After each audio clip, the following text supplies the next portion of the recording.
దేశంలో మీడియా ఏమన్నా కొత్త కాన్సెప్ట్ ఏమన్నా ప్రారంభించిందేమో అర్థం కాలేదు. ఏంటి అంటే వార్తా సెన్సార్షిప్. భారతదేశానికి వ్యతిరేకంగా లేకపోతే మోడీ సర్కార్కి వ్యతిరేకంగా భారతీయ జనతా పార్టీకి వ్యతిరేకంగా చిన్న సంఘటన అయినా సరే గ్లోరిఫై చేస్తూ చూపించేటటువంటి వాళ్ళు ఇతర పార్టీలు లేదా ఐఎన్డిఐ కూటమిలో ఉన్నటువంటి పార్టీల పాలిస్తున్నటువంటి రాష్ట్రాల్లో తేడా వచ్చిన ఏదైతే బెంగాల్లో రోడ్ల మీదన బట్టలోడ తీసి కొట్టి లాక్కుని ఈడ్చుకెళ్ళినటువంటి సంఘటనలు కూడా వార్తలుగా రావట్లేదు. మన తెలుగు పత్రికల్లో అస్సలు రావట్లేదు. ఇంగ్లీష్ పత్రికలు ఎక్కడన్నా వస్తున్నా లోపల పేజీలోకి వెళ్తాయి. అదే కనుక హిందువులకు సంబంధించి ఏదన్నా అయినా హిందువులు ఏదన్నా చేశారన్నా లేకపోతే బీజేపీ వాళ్ళు ఏదైనా చేశారంటే బ్యానర్ హెడ్డింగ్లు వస్తున్నటువంటి రోజు. ఇదంతా ఇప్పుడు ఎందుకు చెప్పాల్సి వస్తుందంటే తమిళనాడులో జరిగినటువంటి ఈ ఘాతుకానికి సంబంధించినటువంటి వార్త బ్యానర్ హెడ్డింగ్ అవ్వాల్సినటువంటి వార్త కదా.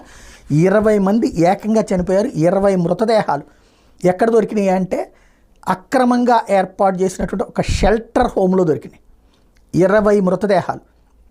25